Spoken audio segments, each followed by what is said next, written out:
बिछ गई सियासी विसार, खेला जा रहा है सियासी खेल, जारी है वार पलटवार। शह और मात के खेल में बनाई जा रही है रणनीति।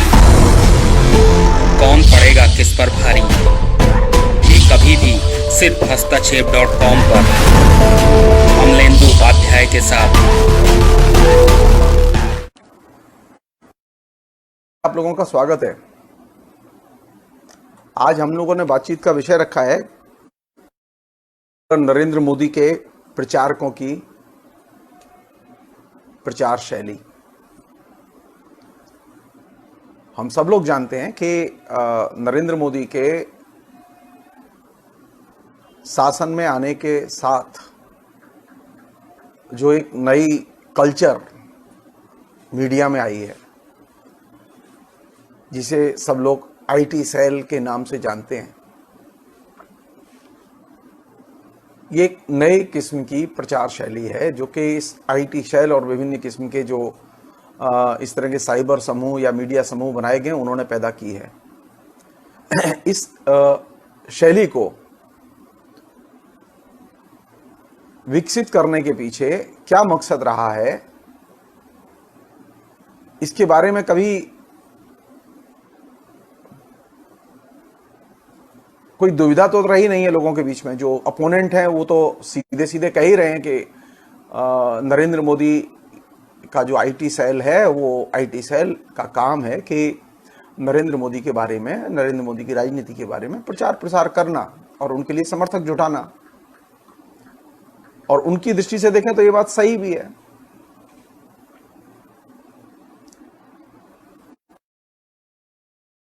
मेरा मानना यह है कि किसी भी तरह से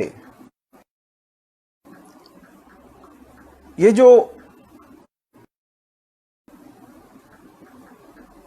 भारतीय जनता पार्टी ने जो प्रचार की जो तकनीक 2014 के पहले से विकसित की और इसका सबसे अधिक लाभ भी उन्हें मिला, उसे हल्के ढंग से नहीं देखना चाहिए और उसे किसी भी किस्म के जो है सिंप्लीफिकेशन के जरिए या सतही तरीके से लेना चाहिए और इसे सिर्फ एक दल विशेष के प्रोपेगेंडा की शैली के तौर पर नहीं देखना चाहिए। वास्तविकता को थोड़ा सा बड़ा करके देखें हम लोग। ये जो नए किस्म की जो न्यू लिबरलाइजेशन के बाद बनी, उस नई दुनिया ने पिछले 40-45 साल में एक नए किस्म का न्यू लिबरलाइजेशन का कम्युनिकेशन रेवोल्यूशन भी पैदा किया और उस न्यू लिबरलाइजेशन के, न्यू कम्युनिकेशन रेवोल्यूशन के पूरे मॉडल को देखा जाना चाहिए। ये सिर्फ नरेंद्र मोदी के संदर्भ में इसे अगर आप सीमित करके देखेंगे, संकुचित करके देखेंगे तो सही निष्कर्ष नहीं निकलेंगे। ये दिक्कत रहेगी। हम में से अधिकतर लोगों की दिक्कत क्या है कि राजनीति में शॉर्टकट अच्छा लगता है और शॉर्टकट स्कोर करना भी अच्छा लगता है, एक लगता है। राजनीति की ये सामान्य विशेषता है। जो प्रतिस्पर्धी राजनीति है उसकी तो खास तौर पर यह विशेषता है। लेकिन हम जो पढ़े लिखे लोग हैं, हम लोग तो प्रतिस्पर्धी राजनीति का हिस्सा नहीं है। हमारे राजनीतिक विचार हैं।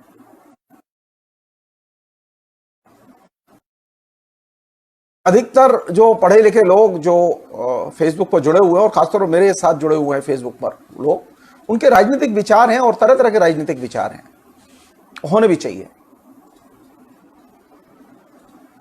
बल्कि विचारहीन प्राणी तो एकदम बोगस होता है। तो मेरे लिए ये चीज जो नरेंद्र मोदी की प्रचार कला है, वो प्रचार कला सिर्फ नरेंद्र मोदी की प्रचार कला नहीं है, बल्कि ये जो न्यू लिबरलाइजेशन का, जो न्यू कम्युनिकेशन रेवोल्यूशन शुरू हुआ, उसका एक हिस्सा है। क्यों उसका हिस्सा है, इसकी थोड़ी सी हम लोग गहराई से पड़ताल।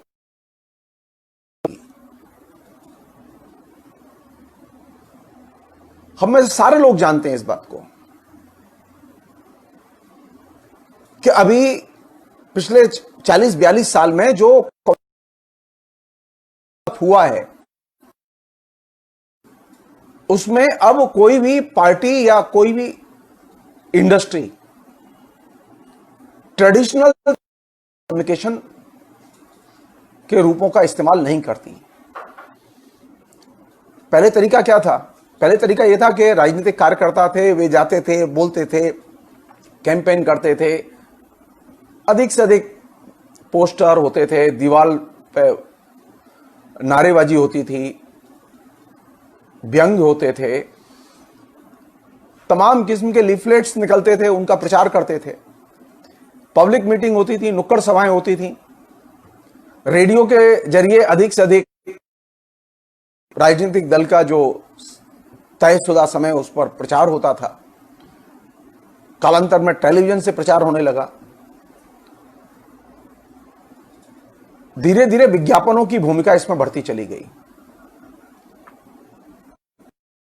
लेकिन न्यू लिबरलाइजेशन के आने के बाद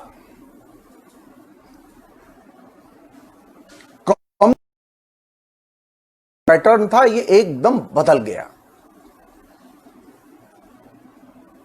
और अब विज्ञापन और जनसंपर्क एजेंसियों और उनके जरिए इमेज बनाने के पहलू पर ज्यादा ध्यान दिया जाने लगा और जनसंपर्क एजेंसियों और विज्ञापन एजेंसियों के जरिए इमेज बनाने और प्रचार करने पर अधिक ध्यान देने के कारण एक नया एलिमेंट पूरी की पूरी मतलब प्रचार की व्यूह रचना में शामिल हुआ, जिसे हम लोग पीआर एजेंसी कहते हैं और विज्ञापन एजेंसी कहते हैं। और ये वह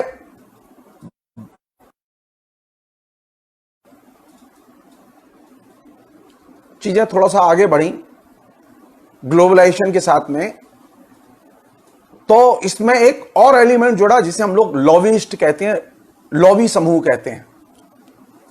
ऐसे प्रचार समूह पैदा हुए जो कि लॉबिंग का काम करते थे और वे लॉबिंग के जरिए बहुत सारी चीजें तय कराने में लॉबिंग का इस्तेमाल करते थे।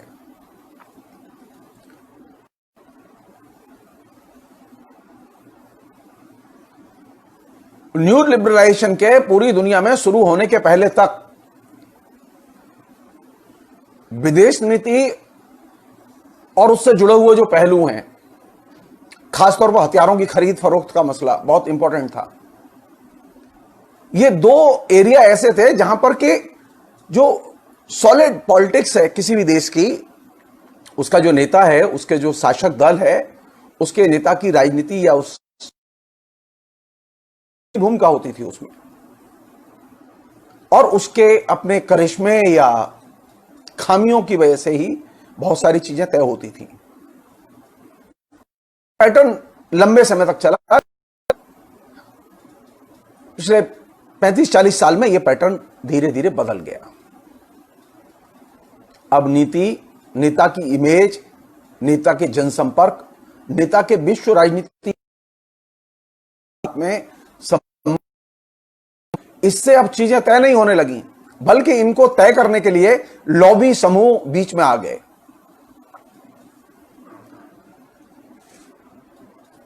और अब ये पीआर एजेंसियां, लॉबी समूह और विज्ञापन एजेंसियां, ये जो त्रिकोण बना, इस त्रिकोण ने पूरे के पूरे नए के कम्युनिकेशन को निर्धारित किया।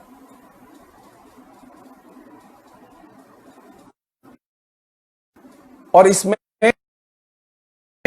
चौथा एलिमेंट, ये तीनों चीजें सबसे पहले अमेरिका में आई। और फोर्थ एलिमेंट जो अमेरिका में आया वह था संगठित प्रचार ग्रुप। और संगठित प्रचार ग्रुप जो दलीय प्रचार के लिए होते थे, वे संगठित प्रचार ग्रुप बहुत ही सक्सेसफुली ऑपरेट करते थे और उनका काम ही यही था, ओपिनियन बनाना। नए फोर्थ एलिमेंट के तौर पर ये जो प्रचार समूह और नए जो प्रचारक ऐसे एलिमेंट हैं, इनके बिना आप न्यू लिबरलाइजेशन में जो कम्युनिकेशन रेवोल्यूशन पैदा हुआ उसको आप समझ नहीं सकते। हिंदुस्तान में कांग्रेस पार्टी अकेली ऐसी पार्टी थी जिसने कि सचेत रूप से इन चारों चीजों का इस्तेमाल। नरेंद्र मोदी ने और बीजेपी ने तो इधर किया है आके। ये अलग बात है कि कांग्रेस पार्टी ने जिस चीज का इस्तेमाल किया उससे उसको जो है नरेंद्र मोदी ने इस्तेमाल करके कांग्रेस पार्टी को खदेड़ दिया पॉलिटिक्स से। कौन नहीं जानता नीरा, सब लोग जानते हैं। लॉबी ग्रुप के तौर पर जो सबसे प्रभावशाली ग्रुप डेवलप किया, जिससे कहा कि एक्सपोजर सामने आया, जिसके दर्जनों कैसेट सामने अवेलेबल हैं, लेकिन कोई कार्रवाई नहीं हुई। और सरकार किसकी थी? लॉबी समूह राजनीति को प्रभावित करते हैं, तय करते हैं कौन मंत्री होगा, कौन मंत्री नहीं होगा, किसे कॉन्ट्रैक्ट दिया जाए, किसे बाहर कहां से सामान खरीदा जाए, कौन सा माल खरीदा जाए, किस कंपनी से खरीदा जाए। विदेश नीति में भी लॉबी ग्रुपों की मदद ली गई और ठेके दिए गए। और यह सिलसिला शुरू हुआ मनमोहन सिंह की सरकार के टाइम पे। कांग्रेस पहली पार्टी थी जिसने बहुत ही इफेक्टिवली प्रचार समूह बना के काम करना शुरू किया।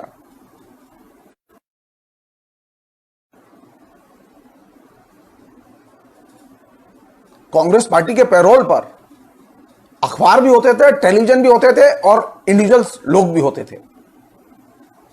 अब लोग ये ना कहें कि नहीं कांग्रेस पार्टी तो बिल्कुल दूध की धुली थी, वो प्रचार नहीं करती थी और सब आकाश से ऐसे ही वोट गिरते थे, ये गलतफहमी है।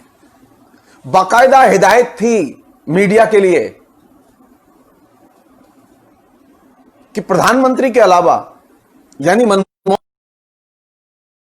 पर लिख सकते हैं लेकिन मनमोहन सिंह पर नहीं लिख सकते।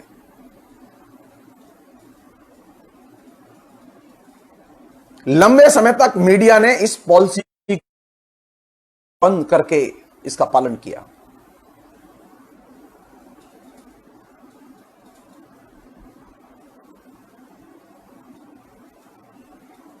हां, तरीका थोड़ा सा सोबर था। तो ये जो चार लेयर जो न्यू लिबरलाइजेशन के दौर में कम्युनिकेशन रेवोल्यूशन के निकल कर आए, इनका सबसे पहले प्रयोग, संगठित प्रयोग कांग्रेस ने शुरू किया। फर्क यह था, कांग्रेस सालों साल प्रचार समूह के जरिए काम नहीं करती थी। वो इलेक्शन के टाइम पे प्रचार समूह होते थे, इलेक्शन प्रोपेगेंडा करते थे, उसके साथ में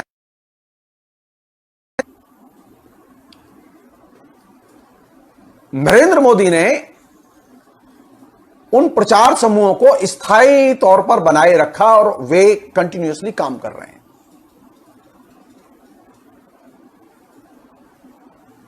नरेंद्र मोदी ने सिर्फ इलेक्शन तक ही मीडिया के साथ में डील नहीं किया।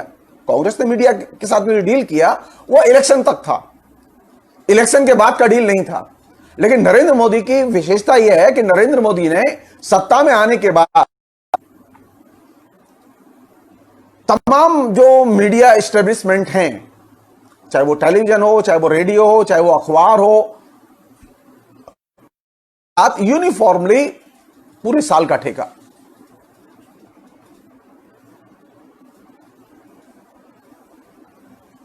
तो जाहिर है कि ये जो मॉडल है जिसमें कि आप स्पेस परचेज करते हैं, जो जितना स्पेस परचेज कर लेगा वो उतना ही सुखी रहेगा, समृद्ध रहेगा, उतना ही उसके विचारों का असर होगा। तो नई जो दुनिया आई, नई दुनिया ने में स्पेस और स्पेस पर कब्जा बहुत महत्वपूर्ण पहलू था। कांग्रेस ने सिर्फ इलेक्शन तक स्पेस को कब्जा में रखने की कोशिश, 2014 के इलेक्शन तक यह फिनोमिना रहा। तक कांग्रेस इस बात के पक्ष में नहीं थी और इस बात को रियलाइज नहीं कर पाई कि साइबर स्पेस को साइबर जगत को, यानी साइबर रेवोल्यूशन किया राजीव गांधी ने, लेकिन साइबर स्पेस का प्रोपेगेंडा के लिए सबसे इफेक्टिव इस्तेमाल किया भारतीय जनता पार्टी ने। सैम पित्रोदा कांग्रेस के सलाहकार थे, आज भी हैं, लेकिन वे साइबर स्पेस की प्रोपेगेंडा में ताकत और भूमिका को समझने में असमर्थ रहे, क्योंकि वे ये सोचने के लिए तैयार ही नहीं थे कि कोई पार्टी ऐसी भी आ सकती है जो पूरे साल का ठेका उठा सकती है। नरेंद्र मोदी ने जिस दिन नेशनल पॉलिटिक्स में पैर रखा, उसके पहले जो ब्लूप्रिंट तैयार किया, उस ब्लूप्रिंट में वे सारे एलिमेंट थे जो कांग्रेस के प्रोपेगेंडा में एलिमेंट थे। फर्क सिर्फ एक था। वो फर्क क्या था?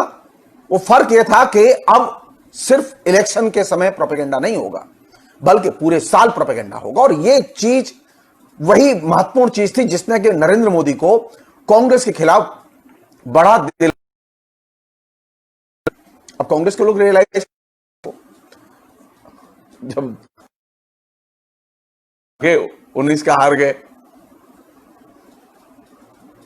अब वे रियलाइज कर रहे हैं, अब उनको लगता है कि नहीं, साइबर स्पेस में उनके साइबर सेल होने चाहिए, उनके प्रोपेगेंडिस्ट होने चाहिए, वगैरह वगैरह। मेरी व्यक्तिगत धारणा यह है कि किसी भी पार्टी के साइबर सेल नहीं होने चाहिए प्रोपेगेंडा के। ये जो प्रचार समूह है, साइबर प्रचार समूह, वो जिस पार्टी के भी हो, वो चाहे कम्युनिस्ट पार्टी हो, चाहे वो कांग्रेस पार्टी हो, चाहे वो बीजेपी हो या आरएसएस हो, ये साइबर समूह समग्रता में अपने प्रचार के जरिए लोकतंत्र का नुकसान करते हैं।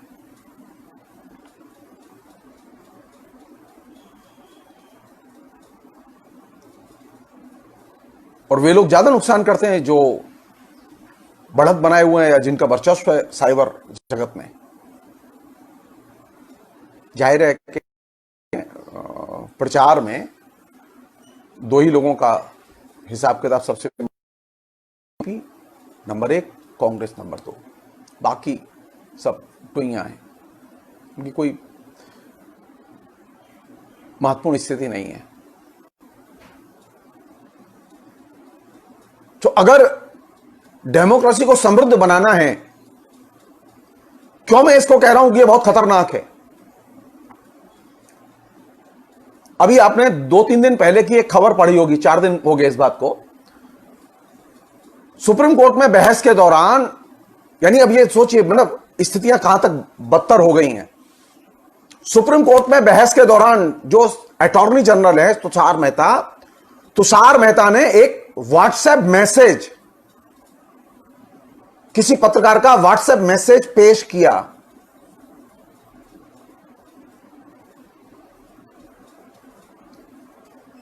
सुप्रीम कोर्ट ने ऑफिशियल आर्गुमेंट में उस व्हाट्सएप शामिल कर लिया और उसे अपनी प्रोसीडिंग का हिस्सा बना लिया। तो ये तो अपने आप में बड़ी भयानक चीज है।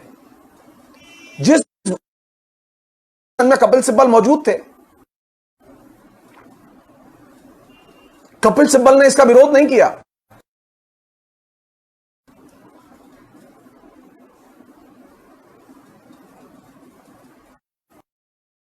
की कोशिश नहीं की कि जिसका ये व्हाट्सएप मैसेज है वो रियल भी है या अनरियल है या फेक है।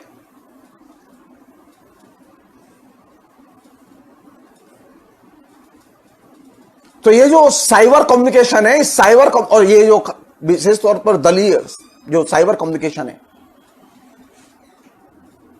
जो व्हाट्सएप से लेके और इंटरनेट तक, मैसेंजर तक, सब जगह फैला हुआ है, इसकी ब्यूटी यह है कि अब इससे सिर्फ साधारण नागरिक ही प्रभावित नहीं हो रहा है, बल्कि supreme court, attorney general, Kapil Sibal जैसे लोग, 3-3 जजों की बेंच, कम से कम 5 लोग तो बड़े ब्रिलियंट और बड़े दिमाग के लोग हैं। साधारण कानूनी, मैं ज्यादा कानून नहीं जानता, लेकिन साधारण सी बात जानता हूं कि अगर कोई चीज एविडेंस के तौर पर पेश की जाती है तो उसको पहले फिजिकल वेरिफिकेशन उसका बहुत जरूरी होता है। लेकिन जो व्हाट्सएप मैसेज पेश किया के पक्ष में, हिमायत में, प्रामाणिकता की जांच किए बिना उसे हिस्सा बना लिया।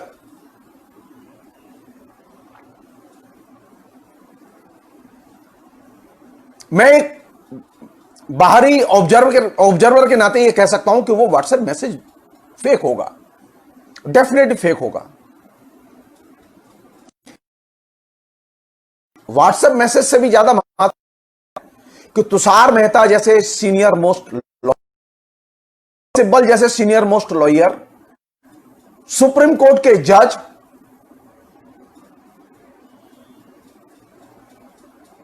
जो कि कानून की तमाम किस्म की गवाही के प्रमाण के तमाम किस्म के पेचीदा जटिल रूपों को जानते हैं, नियमों को जानते हैं, वे सबकी अनदेखी करके एक फेक मैसेज को प्रामाणिक मैसेज के तौर पर कैसे कन्वर्ट कर सकते हैं। और यह मेरे लिए सबसे चिंता की चीज है।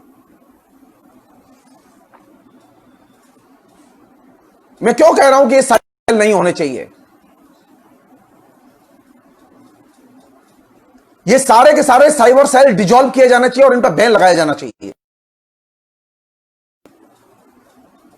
मैं इसके तर्क वितर्क में नहीं जाना चाहता कि कौन झूठ ज्यादा बोलता है, कौन सच ज्यादा बोलता है। जाहिर है कि बीजेपी के लोग झूठ सबसे ज्यादा बोलते हैं, और क्यों बोलते हैं, कैसे बोलते हैं, हम लोग सब जानते हैं।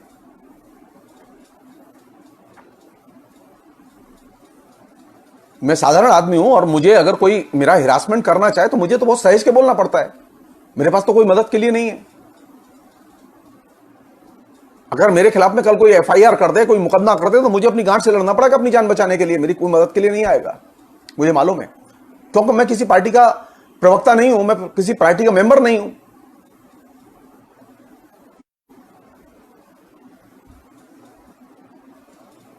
दूसरा एक एग्जाम्पल और ले रहा हूं मैं, जिससे कि आप इस जो साइबर सेल है उनके द्वारा जो प्रचारित जो प्रोपेगेंडा है, जो प्रचार सामग्री है, उसके इंपैक्ट को आप समझ सकते हैं। तरीका क्या है? तरीका क्या है? इन जो प्रचारक समूह हैं जो काम करते हैं, इनका तरीका क्या है?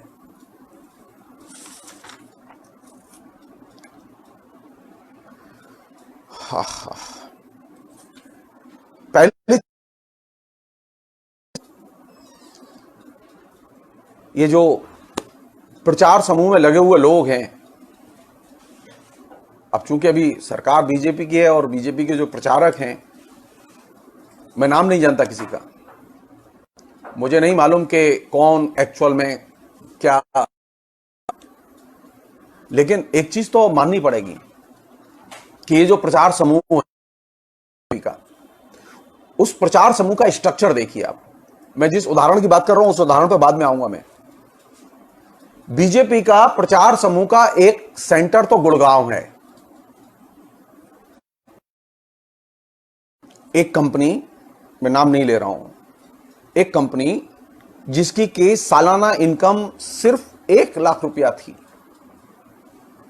2014 में, और 2014 के इलेक्शन में प्रचार के बाद उसकी ताकत इतनी बढ़ गई कि उसके खाते में 150 करोड़ रुपया आ गए, और 2019 तक जाते जाते उस कंपनी के खाते में कई हजार करोड़ रुपया आ गए। गुजरात की वह एक कंपनी जो गुड़गांव में 9 मंजिल की बिल्डिंग है, जिसमें से 4 या 5 मंजिल पूरे के पूरे उसके लोग रहते हैं, जिसमें करीब जैसा कि आरएसएस के सूत्र बताते हैं कि उसमें तकरीबन 400 साढ़े 400 यंग लड़के लड़कियां काम करते हैं।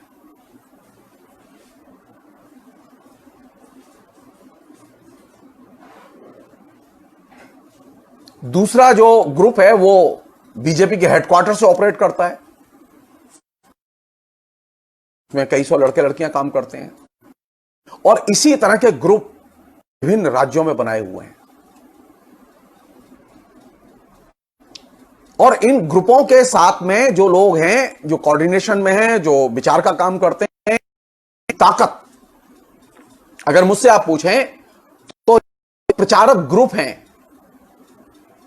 जो साइबर प्रचारक हैं, ये साइबर प्रचारक किसी भी कैबिनेट मिनिस्टर या प्रधानमंत्री से भी ज्यादा ताकतवर हैं। कल कौन सा विषय चर्चा के केंद्र में होगा यह प्रधानमंत्री को भी नहीं पता होता, किसी कैबिनेट मिनिस्टर को भी नहीं पता होता कि कल क्या होगा, दिन में क्या घट रहा है, जबकि सारी लाइन खुली है, फॉर्म खुले हैं, सारे कनेक्शंस खुले हैं, मंत्री जगा हुआ है, प्रधानमंत्री जगा हुआ है, लेकिन उसे नहीं मालूम कि नीचे क्या घट रहा है। क्योंकि जो प्रचार समूह के जो इंचार्ज होते हैं, जो पॉलिसी मेकर्स होते हैं, जिनको आइडिया बनता है, वो आइडिया बनाते हैं और उसका पूरा प्रोसेस परिभाषित करते हैं, डिफाइन करते हैं।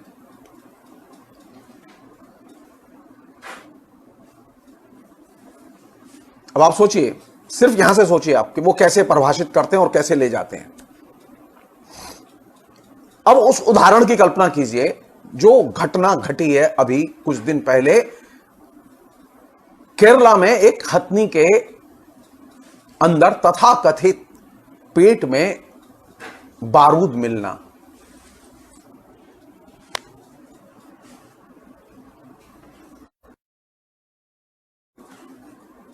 सोचिए आप कि कौन ऐसी ताकतवर एजेंसी है, कौन ऐसा सूचना केंद्र है जो यह सूचना देता है कि ये जो हथनी है, जो विस्फोट से, अनन्नास में विस्फोट भरा हुआ था, उसे खाके वो अधमरी हो गई और फिर बाद में मर गई। और यह घटना कहां हुई? बतर्ज उस सूचना समूह के यह घटना मल्लपुरम में हुई।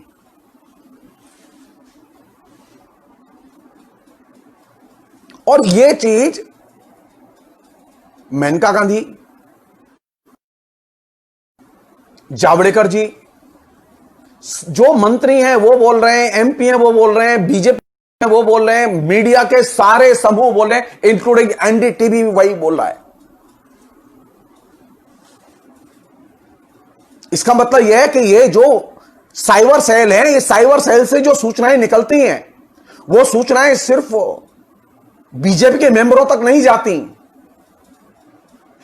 वे सूचनाएं सत्ता से लेकर मीडिया तक, वे सूचनाएं सत्ता से लेकर निचले स्तर तक, एक साधारण नागरिक तक, वे सूचनाएं संप्रसारित होती हैं। यूनिफॉर्मली सारे लोग उन सूचनाओं को सच मान के ग्रहण करते हैं। और जिस लेडी पत्रकार ने उस केरला की घटना पर लिखा, उसने भी लिखा कि मल्लपुरम में घटना हुई। अब सोचिए आप कि मल्लपुरम में जो घटना हुई, उस मल्लपुरम की घटना को पत्रकार भी लिख रहा है, मंत्री भी कह रहा है, केंद्र के दो मंत्री कह रहे हैं, बाकायदा ऑफिशियल ट्विटर पर अपना मैसेज भी दे रहे हैं। Hindustan times, times of India, economic times, NDTV, तमाम चैनल इस बात प्रसारित कर रहे हैं। किस पर विश्वास करेंगे आप? आपके पास में विश्वास करने के अलावा कोई रास्ता नहीं है, क्योंकि सारे अखबार, सारे चैनल्स, ऑफिशियल लोग सब यही बात कह रहे हैं कि मल्लपुरम में घटना हुई, जबकि वास्तविकता यह है कि मल्लपुरम में वो घटना हुई नहीं थी, वह घटना हुई पलक्कड़ में।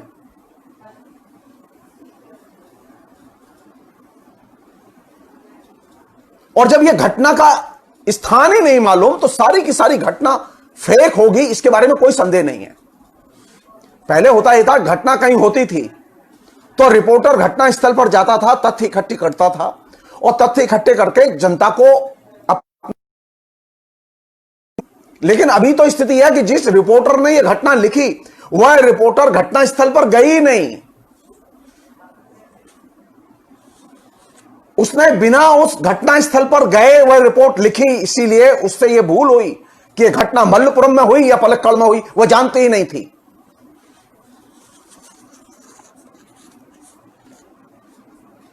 सारा देश आंदोलित है इस पर।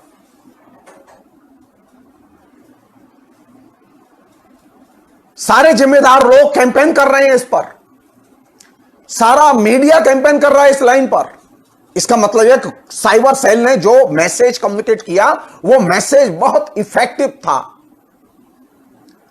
इसका एक अर्थ यह भी है कि साइबर सेल जो मैसेज देता है वो बहुत प्रभावशाली होते हैं और जब तक आप उसे दुरुस्त करें तब तक वो असर छोड़कर चले जाते हैं। अब आप निपटते रहिए।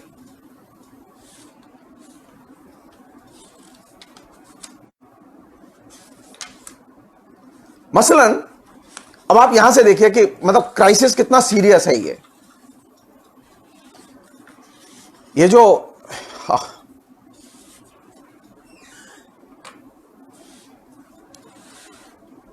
यानी जो हथनी की घटना है वो घटना कहीं से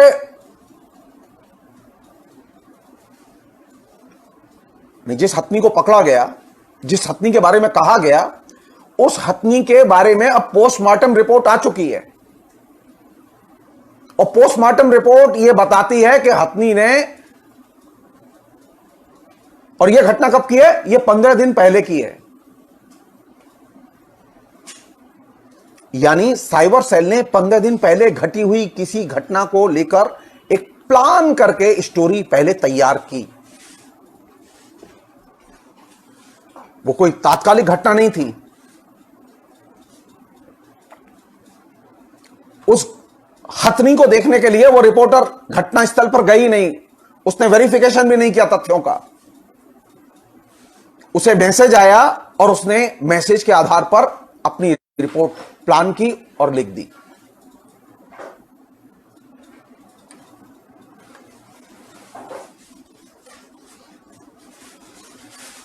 केरल की पुलिस ने बहुत इफेक्टिवली एक्टिव होकर, बिना किसी प्रोपेगेंडा के दबाव में आए, इफेक्टिव होकर खोजबीन शुरू की। खोजबीन शुरू की तो पाया कि वहां 3 आदमी उन्होंने गिरफ्त में लिए और उसमें से तहकीकात की, उसमें से 2 को छोड़ दिया। एक आदमी पकड़ में है उनकी। लेकिन सारे मीडिया ने, इंक्लूडिंग एनडीटीवी, सारे मीडिया ने यह कैंपेन किया कि जो 2 लोग पकड़े गए हैं वे मुसलमान हैं। उनके नाम भी बताए गए। सच यह था कि कोई मुसलमान पकड़ा ही नहीं गया। अब आप सोचिए, टेलीविजन के सारे चैनल्स, सारे प्रमुख अखबार, दल के नेता और उनके कार्यकर्ता, उनके तमाम साइबर लठैत जो एजुकेटेड लोग हैं, वो के दिमाग बंद करके जो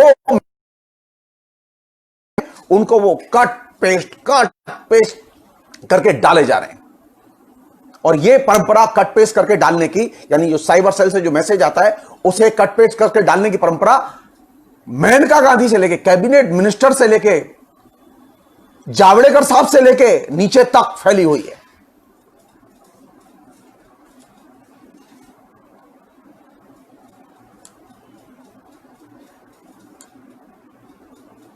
कोई हथनी अगर बीमार पड़ी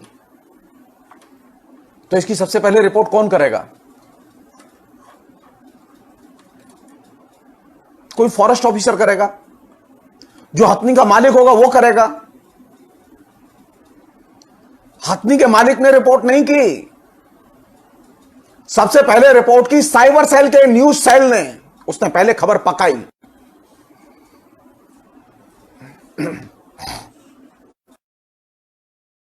का यह टिपिकल सीआईए से एडॉप्ट किया गया पैटर्न है। सीआईए के जो प्रचार समूह हैं वो कोल्ड वॉर के दौर में अपने एनिमी के खिलाफ इसी तरह का प्रचार करते थे। मैं एक उदाहरण दे रहा हूं उसका, जिससे कि आप बात समझ सकें। सीआईए के पैटर्न का तरीका क्या है? सीआईए के पैटर्न का तरीका, जब एक बार आदेश हो जाता है तो उसके बाद में वो नीचे कैरी आउट होता है।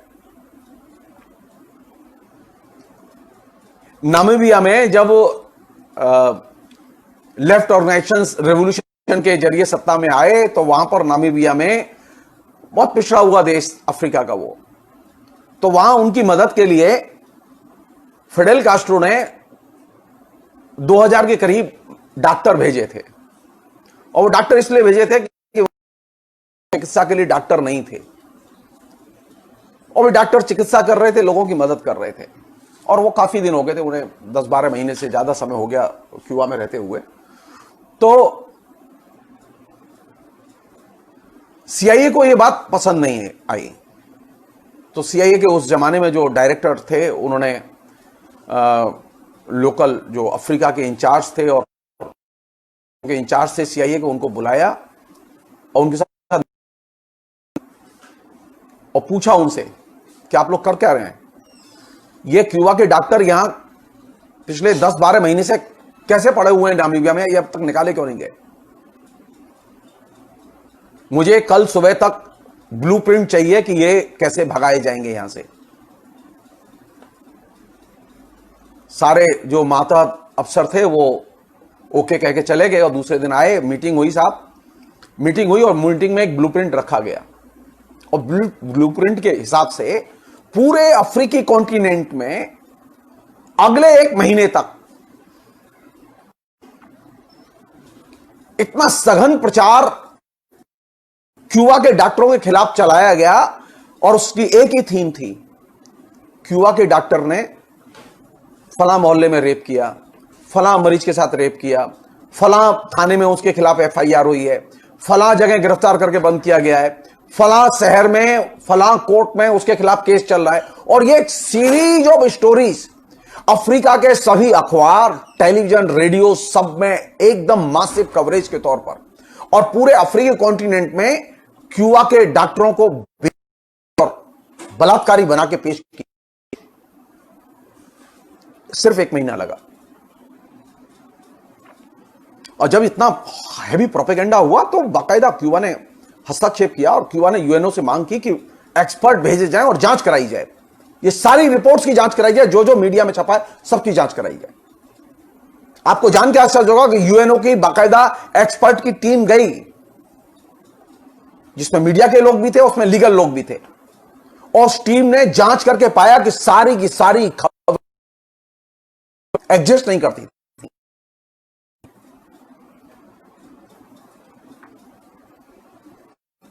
ये जो मॉडल है जो बीजेपी साइबर सेल ने अडॉप्ट किया है, ये मॉडल साधारण मॉडल नहीं है, बल्कि ये मॉडल वह है जो कि सीआईए और उसके प्रचार समूह अडॉप्ट करते रहे विभिन्न देशों के संदर्भ में।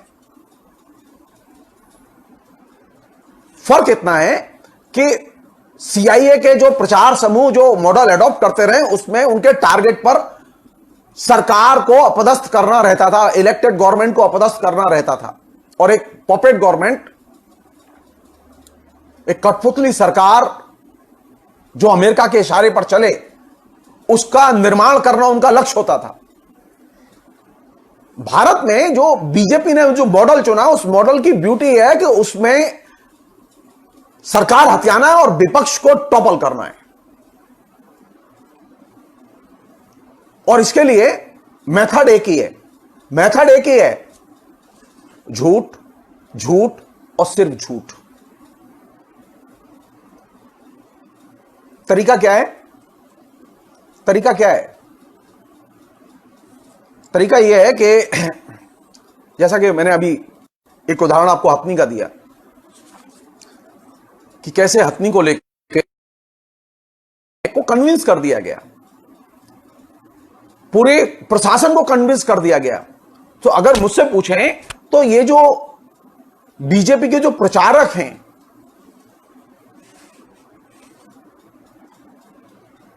ये प्रचारक तो प्रधानमंत्री से भी बड़े ताकतवर हैं। प्रधानमंत्री के पास में इतनी ताकत नहीं है। प्रधानमंत्री के वक्तव्य को नीचे इंप्लीमेंट होने में प्रधानमंत्री की जान निकल जाती है,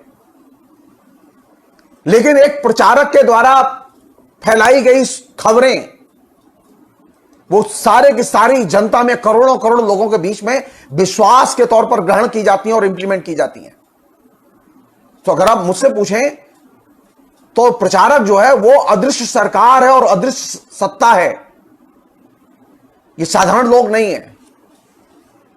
इनकी ताकत किसी भी मंत्री और प्रधानमंत्री से भी ज्यादा इनके पास ताकत है। इन्हें कम करके नहीं देखना चाहिए। प्रधानमंत्री को तो एक बार जवाबदेही भी देनी होगी पार्लियामेंट में। जनता के बीच में जाके, लेकिन प्रचारकों को तो कोई जवाबदेही नहीं है, उनकी किसी के प्रति जवाबदेही नहीं है। आप एक फेक व्हाट्सएप मैसेज करके तुषार मेहता सॉलिसिटर जनरल के आर्गुमेंट का हिस्सा बना दिया, उसे सुप्रीम कोर्ट के डॉक्यूमेंट्स में दर्ज करा दिया। आप उनकी ताकत देखिए। जो काम प्रधानमंत्री नहीं कर सकते थे, वो एक व्हाट्सएप मैसेज ने, एक प्रचारक ने करके दिखा दिया। और ऐसी एक नहीं, सैकड़ों वेबसाइट, लाखों व्हाट्सएप ग्रुप और करोड़ों उनके कंज्यूमर या यूजर जो उसका इस्तेमाल कर रहे हैं।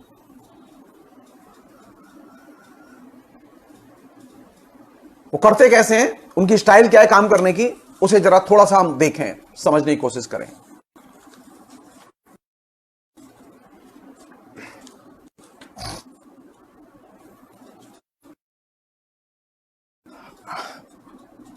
मसलन स्टाइल यह है कि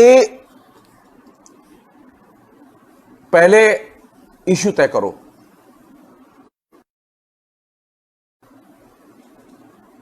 और उसे देखो कि वो परिस्थिति उसके अनुरूप है कि नहीं। अगर परिस्थिति अनुरूप नहीं है तो पहले परिस्थिति बनाओ, फिर मुद्दा फेंको।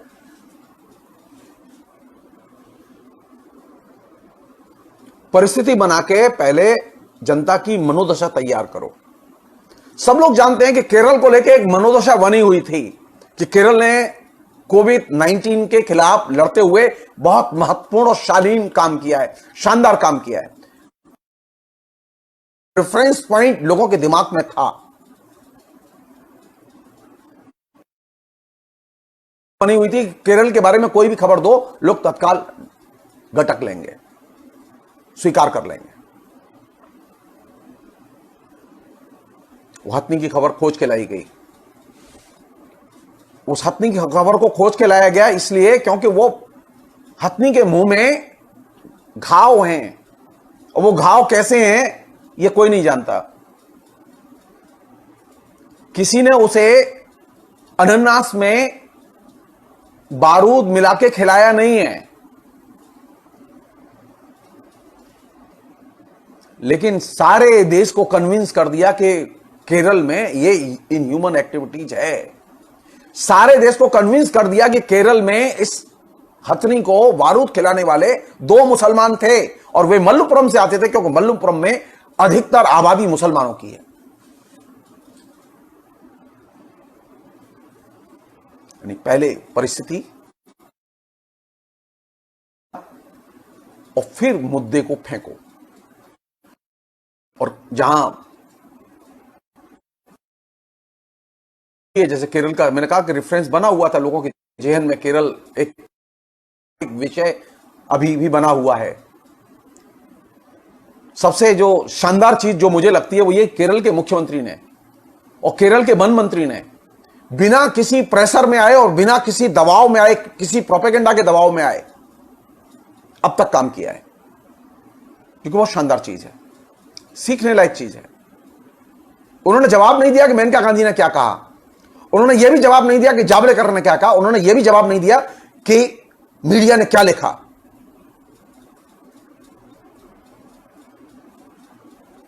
उन्होंने सीधे जांच कराई, और जांच करा के जो भी जरूरी है उस पर कदम उठाए। और जांच से पहली चीज साबित हुई, जो निकल के आई पोस्टमार्टम, वो चीज निकल के आई। किसकी बात मानी जाएगी? सच कहां मिलेगा? साइबर सेल में मिलेगा या रियलिटी के पास जाएंगे तब मिलेगा? साइबर सेल की खबरों में सच नहीं होता। सच जानने के लिए यथार्थ के पास जाना होगा, यथार्थ को जानना होगा, यथार्थ से जुड़े हुए व्यक्तियों की बात को आधिकारिक तौर पर मान के स्वीकार करना होगा। साइबर सेल के प्रोपेगेंडा ने एक मनोदशा कि हम जो कह रहे हैं सच कह रहे हैं, सच के अलावा कुछ नहीं कह रहे। वास्तविकता यह है कि अब एक तरफ साइबर सेल है, और एक साइबर सेल हो तो आप निपट लें। हर राज्य में साइबर सेल है। केंद्र सरकार का प्रोपेगेंडा सिस्टम भी अब साइबर सेल से ही प्रभावित होता है और संचालित होता है। कोई फर्क नहीं है। केंद्र के दृष्टिकोण में और साइबर सेल के दृष्टिकोण में कोई फर्क नहीं है।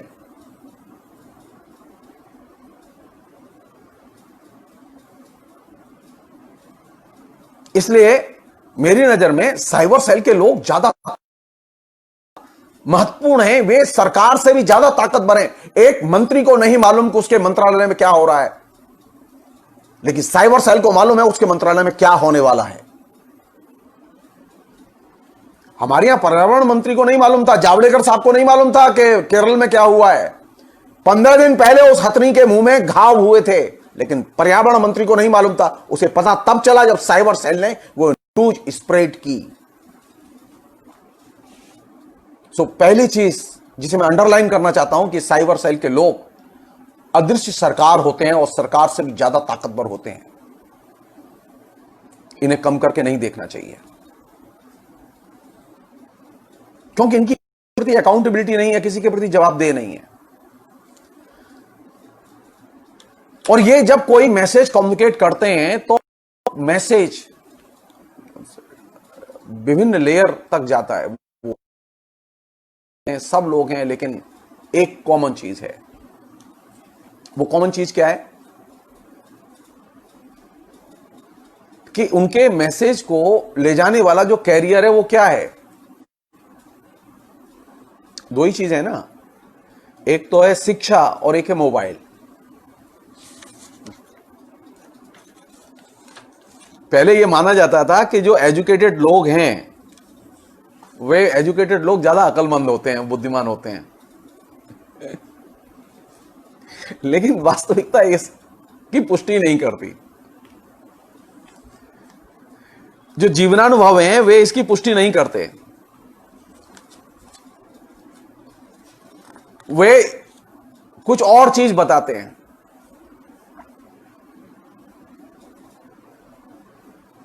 जिसे हम लोग लिटरेसी कहते हैं, साक्षरता कहते हैं, क्योंकि साक्षरता के बिना आप मैसेज पढ़ेंगे नहीं और कम्युनिकेट भी नहीं करेंगे, लिख भी नहीं सकते, नकल भी नहीं कर सकते। तो साक्षरता बहुत जरूरी है, शिक्षित आदमी का होना बहुत जरूरी है। तो जो शिक्षित समाज, इंडस्ट्रियल सोसाइटी,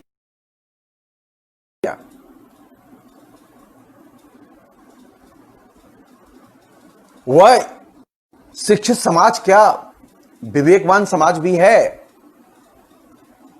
शिक्षित होना और विवेकवान होना दोनों में फर्क है। तो स्थिति इतनी बदतर है कि तुषार मेहता और कपिल सिब्बल और सुप्रीम कोर्ट के जज जैसे लोग जो कि हाईली क्वालिफाइड हैं, वो लोग इस छल कपटपूर्ण जो कम्युनिकेशन है इससे प्रभावित हो जाते हैं और उसे प्रमाण मान लेते हैं।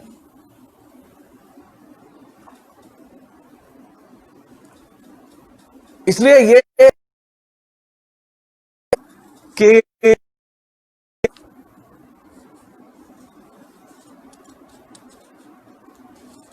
क्या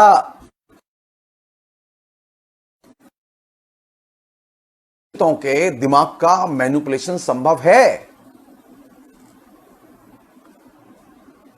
जी, शिक्षित लोगों के दिमाग का मैनिपुलेशन संभव है और ये डेमोक्रेसी की एक विशेषता है। डेमोक्रेसी चलती ही इस मैनिपुलेशन पर है। अकेले मैं बीजेपी को दोष नहीं देने को तैयार। बीजेपी की सिर्फ मुसीबत यह है कि अभी वो सरकार में भी है, वो एग्रेसिव कैंपेन भी कर रहे हैं और वो धड़ाधड़ झूठी खबरें भी प्रसारित कर रहे हैं और बहुत एग्रेसिवली और बहुत नेकेडली ये काम कर रहे हैं। लेकिन जो बुद्धिमान लोग हैं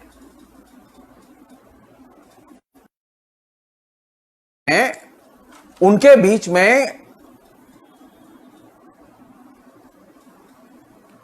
विभिन्न किस्म का प्रोपेगेंडा, मैनिपुलेशन का काम करता है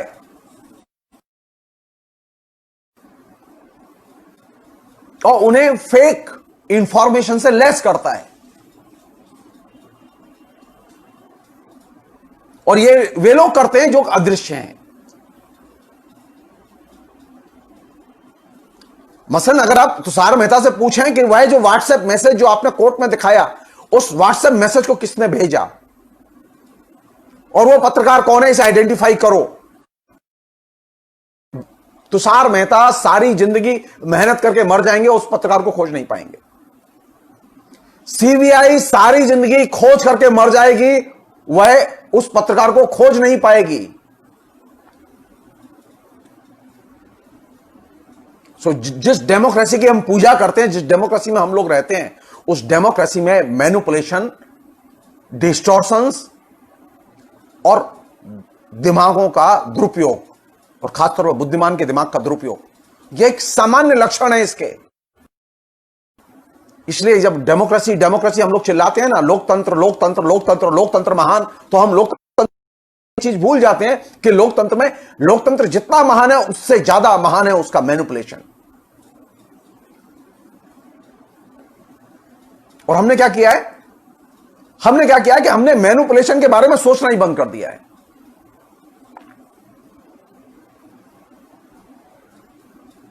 कौन नहीं जानता इराक युद्ध के बारे में?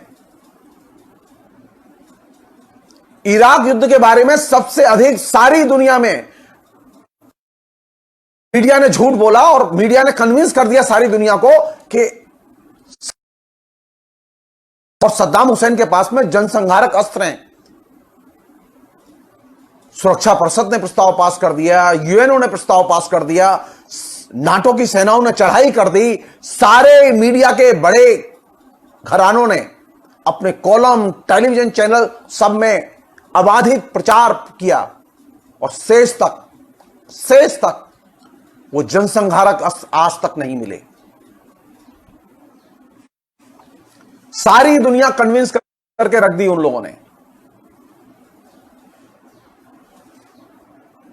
तो ये जो प्रचारक होते हैं ना, ये प्रोपेगेंडा होता है, इसकी ताकत को कम नहीं समझना चाहिए। जो अदृश्य प्रचारक होते हैं, ये सरकार से भी ज्यादा ताकतवर होते हैं।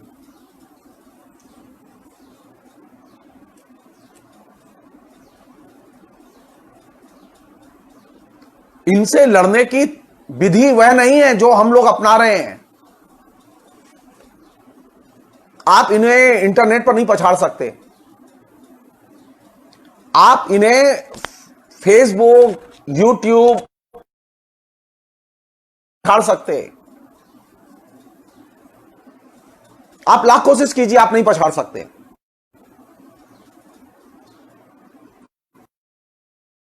नहीं पाए, कहां हराएंगे आप? कहां पिटाई होगी इनकी? इंटरनेट पर और सामाजिक जीवन में, वास्तविक जीवन में।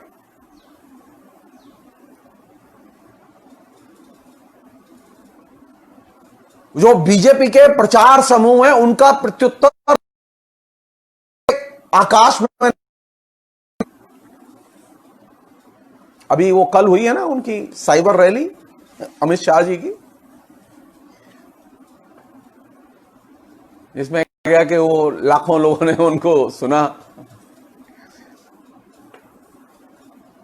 बिहार में। सवाल ही नहीं है, बिहार में मुश्किल से अगर 25-30 हजार लोगों ने सुन लिया हो तो सुन लिया हो, सवाल ही नहीं है 50 ज्यादा लोग सुने अमित शाह को। लेकिन वो कई लाख व्यूअरशिप होगी उसकी। मैंने देखा नहीं, अभी मैंने डाटा देखा नहीं, क्योंकि मैं जानता हूं कि वो साइबर सेल जो पूरी दुनिया में, पूरे देश में काम कर रहे हैं, विभिन्न नेटवर्क, उनके दर्शकों के जरिए, और एक एक जो साइबर सेल में उसके पास में सैकड़ों अकाउंट हैं, सैकड़ों अकाउंट के जरिए काम करता है। उसके बाद में कई कंप्यूटर हैं, उसके बाद दर्जनों फोन हैं, हजारों अकाउंट मेंटेन करते हैं,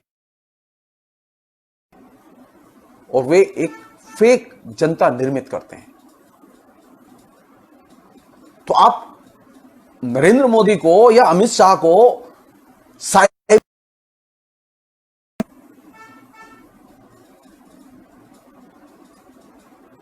साइबर जगत में तो वे अनचैलेंज लीडर हैं। वो सिर्फ एक जगह पिट सकते हैं, वो है जमीन पर। सोचो जमीन के बारे में।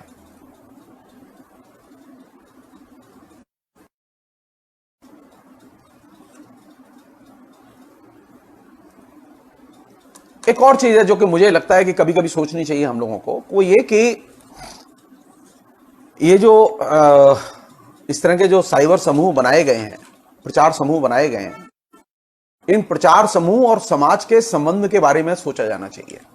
यानी प्रचार समूहों का समाज के साथ क्या रिश्ता है, वो किस तरह का संबंध बना के इस समाज को बनाना चाहते हैं, इस पर सोचा जाना चाहिए। यह सच है कि प्रचार समूह जब मैसेज देते हैं तो वे सीधे व्यक्तियों तक जाते हैं, इंडिविजुअल्स को मिलते हैं वो मैसेज, और ये इंडिविजुअल्स जो है उनसे प्रभावित होते हैं, वो उनके मैसेज को सर्कुलेट करते हैं।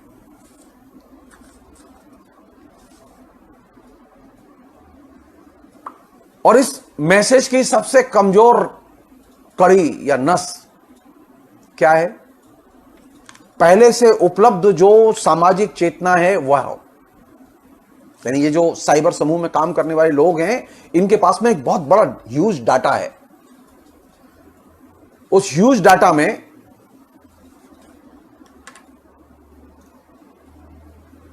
आपकी जाति, आपका धर्म, आपकी मनोदशा या आपकी इंटेंशंस, इन तमाम चीजों के बारे में बहुत सारी सूचनाएं फीड की हुई हैं। तो अगर आपकी कमजोरी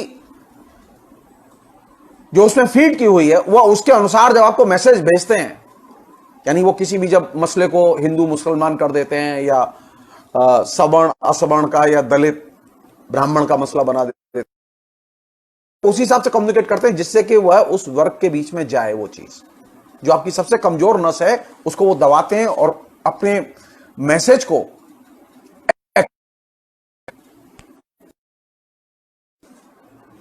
और इस तरीके से वे साइबर समूह या प्रचार समूह और समाज के बीच में एक जटिल रिश्ता पैदा करते हैं। और ये जटिल रिश्ता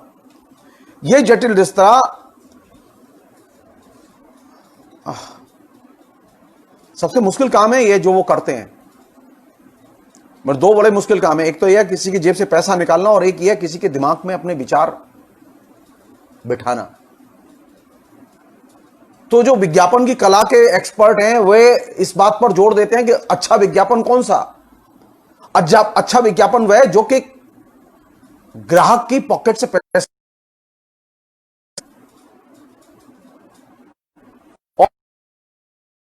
हुए प्रचार समूह है उनके लिए सबसे अच्छी बात कौन सी मानी जाती है कि अच्छा प्रचार समूह वह और अच्छा साधारण नागरिक के मन में विचार बिठा दे, वह विचार बिठा दे जो विचार उसके पास नहीं है। तो इन जो प्रचार समूह होते हैं इनकी ताकत तो है कि ये सुबह प्लान करते हैं कि आज दिन भर ये चलेगा, या एक दिन पहले प्लान करते हैं कि आज दिन भर ये चलेगा, और वो बनाते हैं, आइडिया बना के उसके डिटेल्स तैयार करते हैं, उसके रिसर्च तैयार के ऊपर तमाम किस्म की और फीडबैक तैयार करते हैं और उसके बाद में उसे नीचे ले जाते हैं। और इस क्रम में वे जनता के दिमाग को बनाते हैं। हमने कभी सोचा ही नहीं था कि भारत कभी इतना बड़ा हिंदू देश होगा, लेकिन है। यह भी एक फीलिंग है क्या हर आदमी अपने को हिंदू कहता है।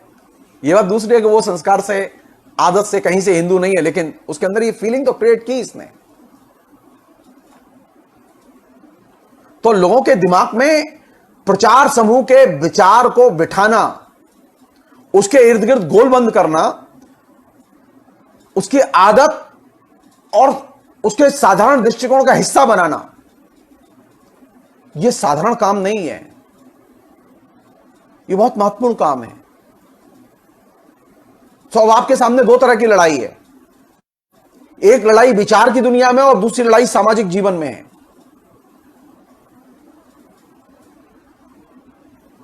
आप लाख कोशिश कीजिए किसी भी बीजेपी के व्यक्ति को, आरएसएस के व्यक्ति को या उसके प्रचार से प्रभावित व्यक्ति को समझाने के लिए कि पंडित जवाहरलाल नेहरू बहुत ईमानदार और बहुत अच्छे और सच्चरित्र व्यक्ति थे।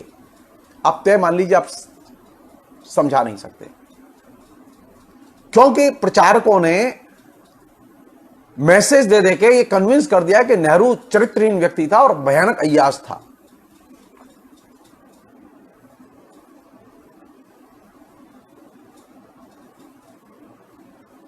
और इससे बड़ी उपलब्धि क्या होगी उनकी? को उन्होंने नेहरू के नामित कर दिया और एकदम गलत मैसेज उनके जेहन में बिठा दिया कि नेहरू अय्याश थे, जबकि नेहरू के जीवन की वास्तविकता से इस प्रचार का कोई संबंध नहीं है।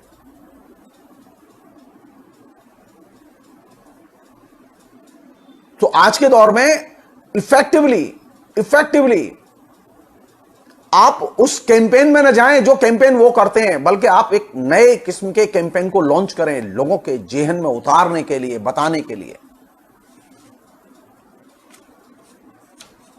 आप खंडन करते रहिए, वो तो अपना काम कर गुजरे। सो अभी होता क्या है कि जब वो रिएक्ट करते हैं तब हम रिएक्ट करते हैं, उनका जब मैसेज आता है तब हम रिएक्ट करते हैं। नहीं, उनके मैसेज आने के बाद हमें रिएक्ट नहीं करना चाहिए। हमें कैंपेन दूसरे विषयों पर करना चाहिए। आप आरएसएस की पिच पर, बीजेपी के साइबर सेल की पिच पर जो प्रोपेगेंडा तैयार किया गया, उस पिच पर जाके उनको पछाड़ नहीं सकते, बल्कि यह तो उनके प्रोपेगेंडा का पूरा होना होगा। आप कोशिश कीजिए उस प्रोपेगेंडा के बाहर निकल के नए विषय लॉन्च कीजिए, नए आइडिया लॉन्च कीजिए। बीजेपी को बीजेपी के आइडियोलॉजिकल पिच पर जाके पीटना संभव नहीं है, एकदम संभव नहीं है।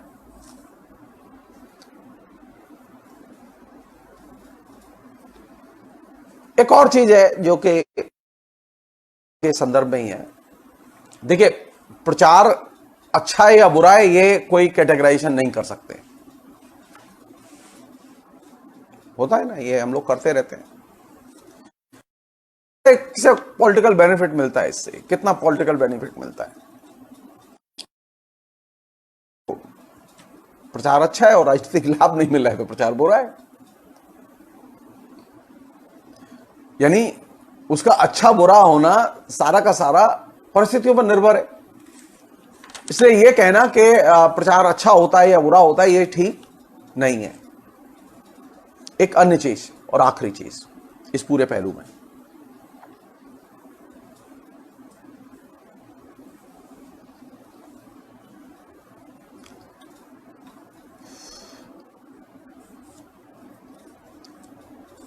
ये जो मैंने बात अभी कुछ देर पहले उठाई थी कि ये जो एजुकेशन वाला पहलू, उसमें एक चीज मैं और ऐड करना चाहता हूं। ये जो है, जो सबसे ज्यादा प्रभावित है, शिक्षा क्या करती है?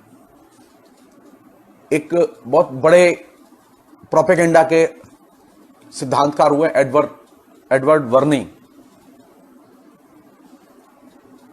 जो कि आधुनिक प्रोपेगेंडा के जिसे बड़े सिद्धांतकार हैं। एडवर्ड बर्नी ने एक बहुत महत्वपूर्ण बात कही है जिसे मैं यहां मेंशन करना चाहता हूं। उसने कहा है कि ये जो शिक्षित लोग होते हैं ना, ये रबर स्टैंप की तरह होते हैं, या ये जो शिक्षा जो है, जो आज के आधुनिक समाज में शिक्षा जो है, वो एक तरह से रबर स्टैंप की तरह है। और ये जो रबर स्टैंप की तरह, यानी जो शिक्षित व्यक्ति है, ये विज्ञापन से सीधे प्रभावित होता है, प्रचार से सीधे प्रभावित होता है और रबर स्टैंप की तरह काम करता है।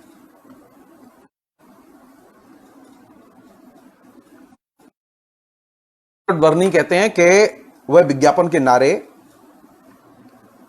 संपादकी, प्रकाशित सामग्री, डाटा आदि का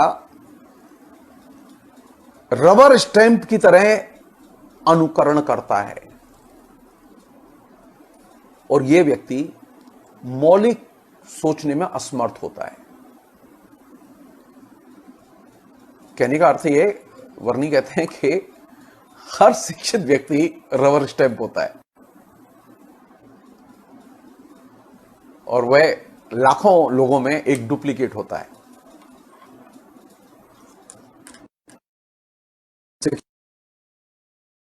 होती है, उनको जो प्रोपेगेंडा मिलता है उसी का वे अनुकरण करने लगते हैं। सो एडवर्ड बर्नी की बात मानी जाए तो हम जो शिक्षित लोग हैं, जो कि अभी राम के भक्त हैं, मोदी के भक्त हैं, मोदी के प्रचारक हैं, वो क्यों हैं? क्योंकि हम रबर स्टैंप हैं, हम नागरिक नहीं हैं, हम मौलिक नहीं। सो बीजेपी का जो प्रचार अभियान है, उस प्रचार अभियान का प्रत्युत्तर कहां से मिलेगा? उसका प्रत्युत्तर मिलेगा लोगों को मौलिक सोचने के लिए मजबूर करें, मौलिक विषयों पर बोलें और लिखें। शिक्षितों में मौलिक सोचने की आदत नहीं होती, उनमें अनुकरण की प्रवृत्ति होती है, उनमें डुप्लीकेट होकर जीने की प्रवृत्ति होती है। और यही वह चीज है जो कि बीजेपी के इस प्रचार समूह को, जिसे हम लोग वगैरह वगैरह, उसने व्यापक सामाजिक जनाधार दिया है। इसके सामाजिक जनाधार में वे लोग भी शामिल हैं जिन्हें हम लोग लुम्पेन कहते हैं।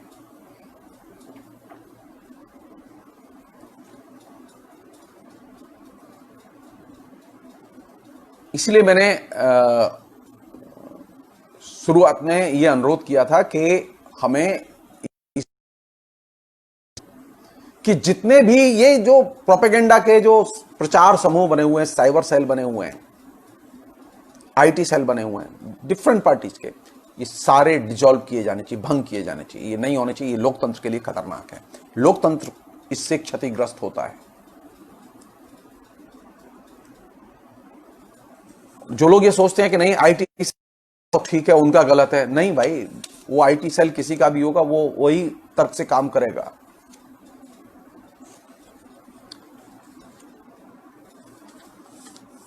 और जो नई जो मुसीबत है जो इस तरह के प्रचार समूहों के साथ आई है, वो है एक सिरे से फेक न्यूज का अबाधित निरंतर उत्पादन और पुनरुत्पादन और प्रसार।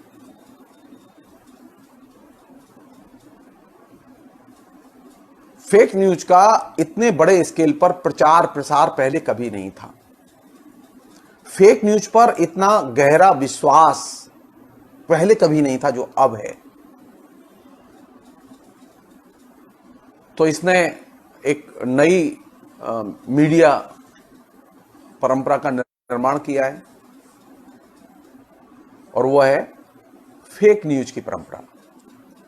एक है न्यूज की परंपरा और एक है फेक न्यूज की परंपरा। सो आईटी सेल के आने के बाद कांग्रेस का आईटी सेल था, लेकिन फेक न्यूज नहीं होती थी वहां।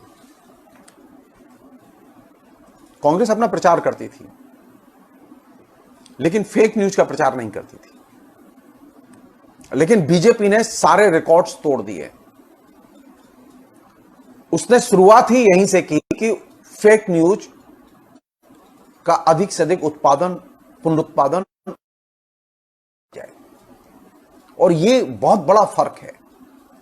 इसने लोकतंत्र को, लोकतंत्र की सभी संरचनाओं को, लोकतंत्र में काम करने वाले लोगों को, चाहे वो मंत्री हो, चाहे वो जज हो, चाहे वो डीएम हो, चाहे वो पुलिस के लोग हों, चाहे वो सेना के लोग हों, उन सब लोगों को बहुत गहरे प्रभावित किया है। एक उदाहरण दूंगा मैं खाली।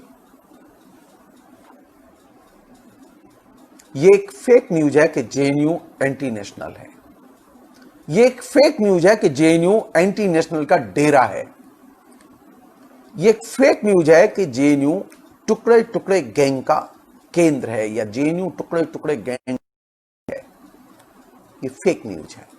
लेकिन इस फेक न्यूज के प्रचार देश में मध्य वर्ग के लोगों में, खासतौर पर शिक्षितों में, खासतौर पर जेएनयू की एक राष्ट्र विरोधी इमेज जेएन में बिठा दी है, जिसका वास्तविकता से कोई संबंध नहीं है।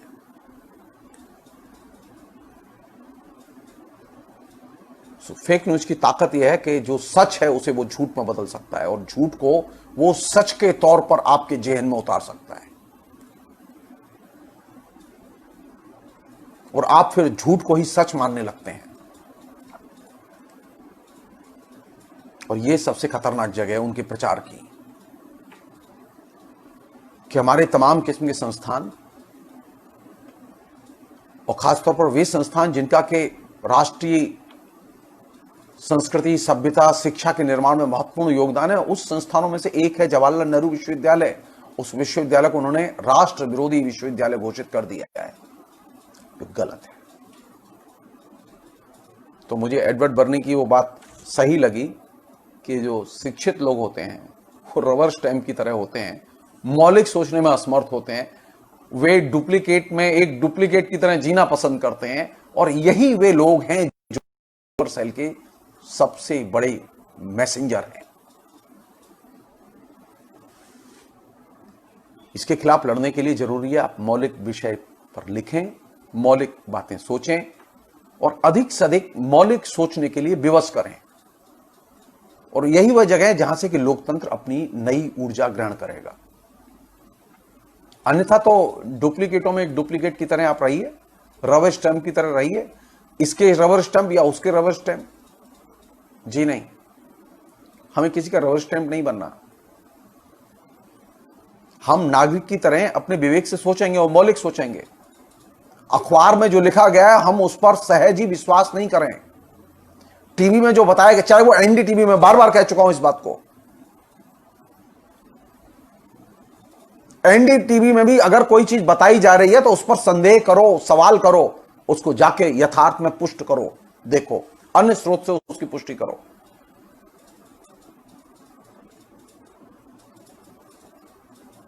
केरल के मल्लपुरम की घटना ने मेरी एनडीटीवी के बारे में जो धारणा थी, जिसको कि बहुत सारा पुष्ट किया उसने। यह बात दीगर है, एनडीटीवी ने 2 अपने करेक्शंस किए, बाद में किए, लेकिन तब तक जो नुकसान होना था वो हो चुका था। तो प्रचारक के तौर पर जो भी सामने आएगा झूठ बोल सकता है। प्रचारक का जन्म ही झूठ बोलने के लिए हुआ है, वह सच बोलने के लिए नहीं हुआ। जो प्रोपेगेंडिस्ट है वो चाहे मीडिया में हो, यानी अभी स्थिति क्या है? अभी स्थिति है कि खाली बीजेपी, बल्कि मीडिया में भी बीजेपी का प्रचार का पूरा समूह है, पूरे संस्थान, मीडिया के संस्थान बीजेपी। किस किस से लड़ेंगे आप? किस किस पर हमले करेंगे आप? आपको इस के देखना होगा। अगर आप इस इल्यूजन में हैं कि आज तक तो झूठ बोलता है और एनडीटीवी सच बोलता है, रवीश कुमार तो सच बोलता है और प्रणव गोस्वामी झूठ बोलता है, तो आप तय मानिए आप फिर गफलत में फंसेंगे और मुश्किल में फंसेंगे, मल्लपुरम के मसले में फंसे। घटना हुई थी पलक्कड़ में, लेकिन बताया गया मल्लपुरम। घटना हुई थी 15 दिन पहले कभी,